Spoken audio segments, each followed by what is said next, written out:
Hello members. अब देखो बात करने वाले मार्केट कल कैसा रहने वाला है। लेकिन देखो उससे पहले बताना चाहूंगा आज शायद ज्यादा वीडियो नहीं आएंगे। मैं मैरिज फंक्शंस में जा रहा हूँ, ठीक है। तो हम लोग कल से वीडियो कंटिन्यू करेंगे दूसरे वीडियोस। बाकी आपने मेरी जो लाइव चैनल नहीं ज्वाइन की जाके जरूर ज्वाइन कर लीजिएगा, smart money boost bye market, ठीक है। 2 बजे आते हैं, काफी चीजें सीखने को मिलती है, काफी लोगों ने पॉजिटिव कॉमेंट्स भी की है। अगर आपको विश्वास नहीं है ये कॉमेंट आप जाके जरूर पढ़ सकते हैं, ठीक है। यहाँ पे तो देखो लोग क्या करते हैं बाद में भी देखते हैं, लेकिन आपको देखना जरूरी है क्योंकि हम लोग स्टडी करते हैं मार्केट में, इंक्लूडिंग निफ्टी एंड स्टॉक्स, काफी चीजें सीखने को मिलती है, ठीक है। तो जाके देखिए क्योंकि free of cost strategy market में कोई आपको नहीं बताएगा, जो मैं आपको बताने की कोशिश करता हूं। तो आप जाके जरूर चेकआउट कर सकते हैं smart money moves bye market, ठीक है। चलिए पॉइंट पे आ जाते हैं। देखो मैं यहाँ पे वन शॉट में बात करने जाऊँ तो मार्केट में एक सपोर्ट पे है, ठीक है। और मैंने आपको क्या बोला था कल कि मार्केट अगर ऊपर जाना है तो 2-3 दिन साइडवेज होगा। तो अभी के लिए 2 दिन हो चुके हैं, अब यहाँ पे क्लैरिटी बहुत जल्द आ सकती है, या कल आएगी या फिर उसके बाद आएगी, ठीक है। आप ये समझो मार्केट एक रेंज बाउंड है, ठीक है। 2 दिन से मार्केट एक रेंज में है। अब मैं ऐसा नहीं बोलूंगा कि भाई 2 दिन पॉज लिया तो ये मोमेंटम कर लेगा, नहीं ऐसा नहीं। 2 दिन पॉज लिया तो हो सकता है मोमेंटम करे, नॉट कंफर्म, हो सकता है, ठीक है। तो आप ये समझो कि आपको सिर्फ एक चीज समझनी है, 24,000 के ऊपर निफ्टी जाता है कि नहीं वो आपको देखना है। अब वो टाइम लेगा डेफिनेटली, लेकिन आपको क्लैरिटी कब मिलेगी, यहाँ पे 2-3 दिन के बाद कि भाई डायरेक्शन ऊपर पकड़ने की कोशिश करे या नीचे पकड़ने की कोशिश करा है, ठीक है। तो अगर आपको कल ट्रेड करना है तो आप ये समझो निफ्टी का, अगर आज का लो, मैं माफ कीजिएगा आज का लो भी नहीं बोलूंगा मैं, 23,000 का लो बोलूंगा। अगर 23,000 का लो टूटता है तो निफ्टी का फॉल आ सकता है। और ऊपर साइड पे जो रेजिस्टेंस मुझे दिखाई दे रहा है वो 23,300 का है कल के ट्रेड के लिए। अगर 23,300 के ऊपर जाने की कोशिश करता है तो एक बार के लिए 23,400 को टेस्ट करने जा सकता है। कैसे देखो यहाँ पे, अगर आप देखोगे यहाँ पे निफ्टी काफी टाइम से एक रेंज में रहने की कोशिश कर रहा है 2 दिन से। तो पहले ही अगर ये रेंज ब्रेक होती है तो 23,350 जा सकता है, ठीक है, जैसे रेंज ब्रेक होती है। और दूसरा लेवल 300 सी यहाँ पे 23,350 के आसपास, और दूसरा लेवल यहाँ पे 23,400 के आसपास है। तो दो रेंज है निफ्टी की, ये कौन सी रेंज तोड़ता है पहले यहाँ पे देखेंगे, ठीक है। वहां पे हम लोग ट्रेड करते हैं, कर सकते हैं, ओके। एंड बात करनी चाहिए एफआई की, आज भी एफआई की सेलिंग है 4,500 करोड़ की। एंड मार्केट में आज थोड़े बहुत सपोर्ट आते हुए दिखाई दे फाइनेंशियल स्टॉक से। देखो मैं सिंपल वर्ड बोलूंगा, ये तो इंट्राडे की बात हो गई। पोजिशनल की अगर मैं बात करूं तो पोजिशनल में अभी भी निफ्टी का कंफर्मेशन नहीं है, ठीक है। मिड एंड स्मॉल कैप आप देखोगे यहाँ पे एक पॉज कैंडल बनती हुई दिखाई दी, तो आपको बहुत जल्द क्लैरिटी आएगी, ठीक है। क्लैरिटी में देखना कि क्या होता है, ठीक है। अभी के लिए इसको नल्ला पुलबैक ही समझो, कोई क्लैरिटी मार्केट में नहीं है। ये बहुत जल्द क्लैरिटी आपको पता चलेगी मार्केट कहां जा सकता है, ठीक है। फॉर मी अभी भी मार्केट वीक है तो इसको क्लैरिटी मत बोलना, ये पुलबैक है और फॉल्स पुलबैक है। चलिए आई होप इतना पॉइंट आप समझ चुके हैं। बात करनी जहां पे फटाफट न्यूज, बहुत सारे स्टॉक में न्यूज आ रही है, हम लोग वन बाय वन डिस्कस करते हैं।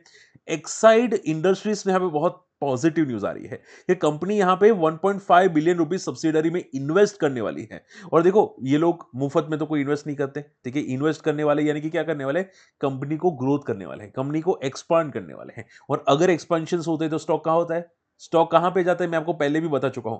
हमेशा एक्सपेंशन कंपनी के लिए पॉजिटिव होते हैं क्योंकि उनका रेवेन्यू बढ़ता है और बाद में प्रॉफिट बढ़ता है। अब वो एक्सपेंशन कब तक होगा वो कहना मुश्किल है, तो वो कंपनी खुद बोलेगी, ठीक है। आप देखोगे कंपनी यहाँ पे 1.5 बिलियन रुपीज यहाँ पे इन्वेस्ट करने वाली सब्सिडरी के अंदर, ठीक है, यहाँ पे एक्साइड एनर्जी सॉल्यूशंस के अंदर। उसकी वजह से यहाँ पे आप देखोगे यहाँ पे एक्विजिशंस करती हुई दिखाई दी है। तो देखते हैं यहाँ पे उसका आगे ग्रोथ क्या रहता है। लेकिन लॉन्ग टर्म के लिए ये चीजें पॉजिटिव होती है स्टॉक के लिए। लेकिन शॉर्ट टर्म की बात करें तो शॉर्ट टर्म में थोड़ी वीकनेस है स्टॉक में, ठीक है। शॉर्ट टर्म में थोड़ी सी वीकनेस है, तो स्टॉक 350 के आसपास सपोर्ट है, देखते हैं यहाँ पे कहाँ जाता है। लेकिन अभी के लिए फिलहाल के लिए स्टॉक में एक सपोर्ट पे है, ठीक है। अब देखो पीएसयू बैंक्स आज तगड़े गिरे हैं। अब देखो पीएसयू बैंक्स का रीजन क्या था मोमेंटम का, आईओबी इंडियन ओवरसीज बैंक 7% गिरा।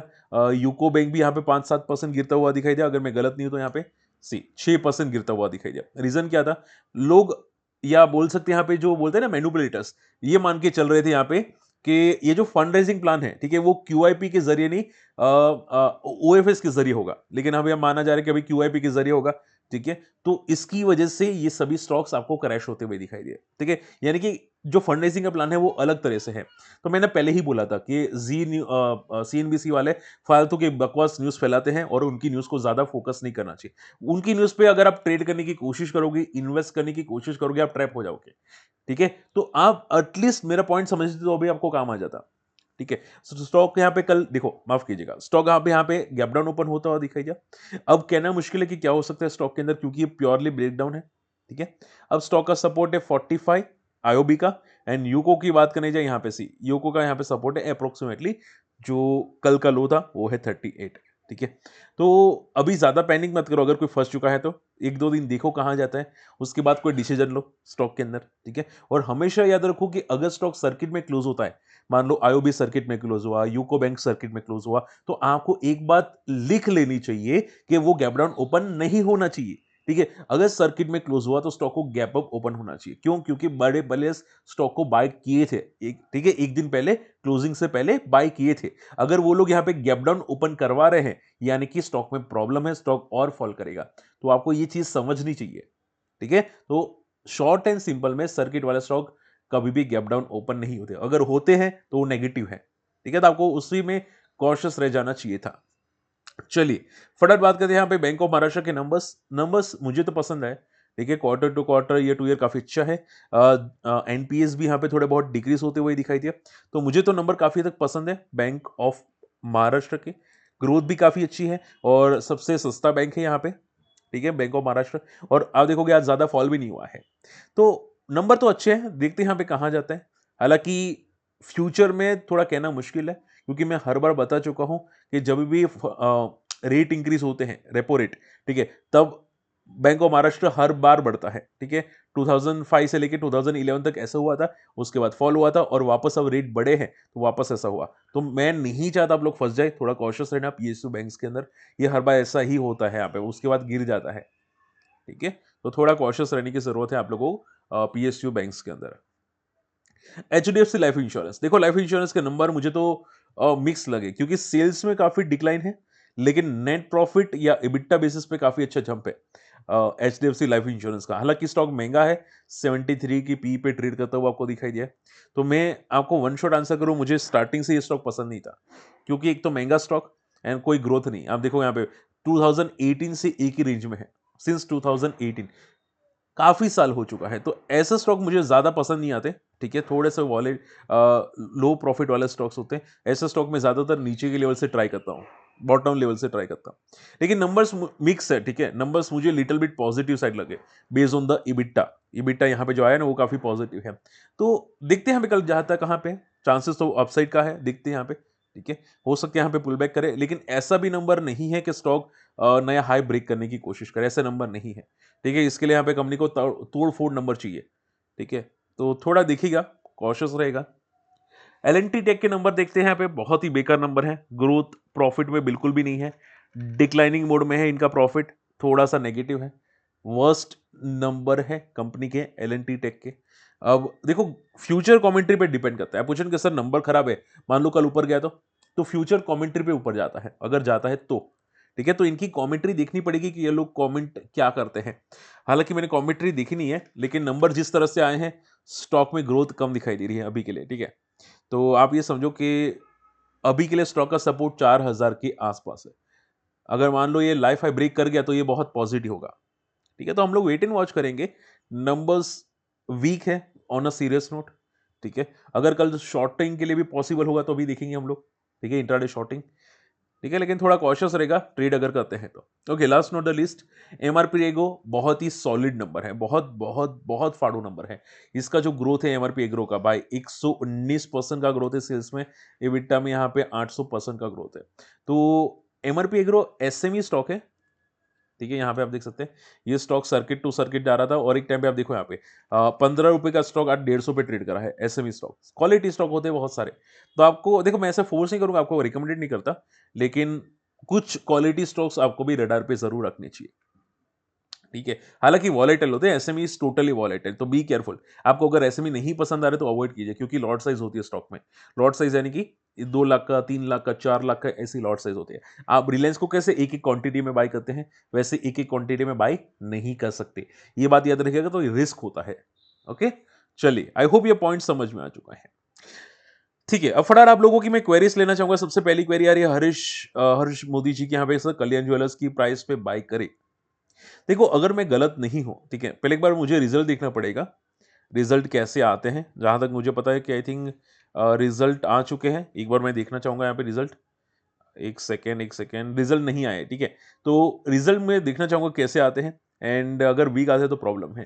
एनसी मैं एक सिंपल लास्ट बात बताना चाहूंगा, अगर कोई स्टॉक का पैटर्न ब्रेक हो चुका है, अगर मोमेंटम में है कोई स्टॉक, उसका पैटर्न ब्रेक हो चुका है, ठीक है, तो वो स्टॉक मोमेंटम करने के लिए करीब करीब 1.5 साल भी लेता है, ठीक है। पॉलीप्लेक्स देखो, इंडिया मार्ट देखो, या डिक्सॉन देखो, डिक्सॉन भी पहले यहाँ पे बहुत साइडवेज था 1.5 साल तक, ठीक है। तो ये सभी एक अच्छी मोमेंटम बना के अभी प्रॉफिट बुकिंग कर रहे हैं। तो आपको ध्यान में क्या रखना चाहिए, इंस्टेंटली कूदोगे तो भाई बहुत टाइम लेगा स्टॉक रिकवर होने में। ऐसा मत सोचो कि भाई 500 से 700 वापस चला जाएगा, बहुत ही रेयर केस में जाता है, चांसेस कम है कि फास्ट ऊपर जाएगा। तो आपको थोड़ा देखना चाहिए, ठीक है। मैं आपको पैटर्न बता देता हूं यहाँ पे एक बार के लिए, ताकि आप लोगों को समझ में आए। अगर बात करें जैसे यहाँ पे देखो, ये अच्छी मोमेंटम के बाद फॉल किया, अब यहाँ पे साइडवेज होके बाद में ऊपर जाता है, ठीक है। तो ये टाइम लेता है स्टॉक, ऐसा नहीं कि इंस्टेंटली जाएगा। तो थोड़ा आपको देख के समझ के ट्राई करना चाहिए। चलिए, थैंक यू सो मच मेरे भाई। एनसी वापस बोलूंगा, आज एक ही वीडियो आएगा, ठीक है। ट्राई करूंगा दूसरा हो गया कि नहीं पता नहीं, लेकिन मैं मैरिज फंक्शन में जा रहा हूं तो फिर कल ही हम लोग ज्यादातर फोकस करेंगे। ओके, क्यूमिंस के बारे में बात करें, यहाँ पे सपोर्ट पे है क्यूमिंस, एंड क्वेरी क्या थी यहाँ पे सर, 3800 से फोकस किया था स्टॉक को। देखो क्यूमिंस भी अच्छा स्टॉक मोमेंटम किया था, अच्छा मल्टीबैगर बना था।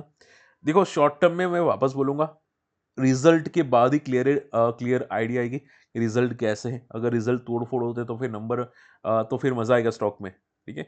बाकी तो अभी प्रॉफिट बुकिंग मोड में है, और अगर खराब और रिजल्ट आए तो आप 2000 का लेवल भी रख के चल सकते हैं, ठीक है। अभी के लिए टेक्निकल चार्ट्स में सपोर्ट है, लेकिन रिजल्ट के बाद क्लियर आइडिया आएगा। ओके, आईआरएफसी की मुझे क्वेरी आती हुई दिखाई दी, सर मजा आ गया, कॉन्ग्रेचुलेशंस मेरे भाई। आई होप आज भी मजा आया होगा लाइव में आज भी काफी चीजें हम लोगों ने ट्राई की थी, ठीक है। तो आई होप कि आज भी आपको ज्यादा पसंद आया होगा। सर का क्वेश्चन है यहाँ पे, sir there is a news in IRFC. देखो देखना पड़ेगा कि न्यूज एग्जैक्टली क्या थी, मुझे तो कोई क्लियर न्यूज नहीं मिली, और आई थिंक अगर छोटे मोटे ऑर्डर मिल रहे हैं तो उसी की वजह से शायद छोटा मोटा मोमेंटम किया होगा, ठीक है। तो इसको पॉजिटिव ना समझो, बट एक चीज अच्छी है कि आईआरएफसी सपोर्ट के आसपास है, प्लस बजट आने वाला है, तो मुझे नहीं लगता ज्यादा भी पैनिक हो सकता है स्टॉक में। यहां से मोमेंटम पॉजिटिव होनी चाहिए स्टॉक में। ओरिएंट इलेक्ट्रिक, यहां में मुझे क्वेरी आती हुई दिखाई दी ओरिएंट इलेक्ट्रिक की। देखो मैं सिंपल बोलूंगा, ओरिएंट इलेक्ट्रिक का स्टॉक है तो अच्छा, लेकिन स्विंग ट्रेड के लिए, लॉन्ग टर्म के लिए कहना मुश्किल है, ठीक है। अगर आपको ट्राई करनी है तो मैं एक सिंपल चीज बोलता हूं, अगर आपको ट्राई करनी है तो, कि ये जो 550 का सपोर्ट है ना, बस वो ध्यान में रखिए, अगर ये टूटना नहीं चाहिए किसी भी तरह, क्योंकि यहाँ पे काफी टाइम स्पेंड करके ऊपर गया है, ठीक है। अगर अगर इसको जहां पे जाना है जा सकता है, हो सकता है कि अगला न्यूगन सॉफ्टवेयर बने, ठीक है। ये भी 63 के पी पे ट्रेड करता है, पुरानी कंपनी है।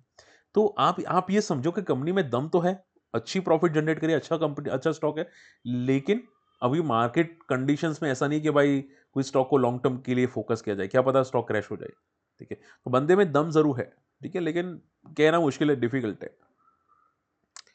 कि और कितना जाएगा, आई मीन टू से और कितना जाएगा, ठीक है। चलिए लास्ट क्वेश्चन आ जाता है ट्रेंड के बारे में। सर ट्रेंड के बारे में व्यू बता दीजिए। ओके देखो, शॉर्ट एंड सिंपल में ट्रेंड का व्यू बता चुका हूं, ये प्रॉफिट बुकिंग मोड में आ चुका है, ये clear signs of profit booking है। टॉप पे देखो यहाँ पे, एक तो ओवरबॉट आरएसआई मंथली चार्ट में, प्लस यहाँ पे टाइम स्पेंड किया, प्लस ये ब्रेकडाउन करता हुआ दिखाई दिया क्लियर कट, जो क्लियर सिग्नल्स है कि स्टॉक में प्रॉफिट बुकिंग आ चुकी है, ठीक है। यहाँ पे जो लगातार सेलिंग आई ना, वो क्लियर साइन थी कि बड़े प्लेयर ने बेचा है, ठीक है। उसके बाद देखो वो हाई ब्रेक नहीं हुआ, ठीक है। तो ये नेगेटिव है, इसकी वजह से स्टॉक आप ये समझो यहाँ से मे बी और फॉल करे, ठीक है। तो कॉशियस रहना, एंड आई होप आज का वीडियो पसंद आए, वीडियो शेयर कर देना, चैनल सब्सक्राइब कर देना, और ये चैनल भी सब्सक्राइब कर देना। और अगर आपको अकाउंट ओपन करना है, हमारे लिंक से अकाउंट ओपन कर सकते हैं। कुछ मैं फ्री वीडियोस में शेयर कर चुका हूँ, ठीक है, अकाउंट ओपनिंग मेंबर्स से। बाकी लाइव सेशन हम लोग नेक्स्ट वेडनेसडे आने वाले हैं, अगर इंटरेस्टेड है जरूर आ सकते हैं, और हाँ फुल डे लाइव सेशन होगा, ठीक है। बाकी अगर आप यहाँ पे टेलीग्राम में नहीं है, जाके जुड़ेगा, सर्च करना माई स्टॉक मार्केट फंडा। एंड क्रिप्टो में अगर आप ट्रेड करते हैं तो हमें हमारी लिंक से आप डीमेट अकाउंट क्रिप्टो के अंदर भी ओपन कर सकते हैं। मिलते हैं अगले वीडियो में, तब तक के लिए गुड बाय, जय हिंद।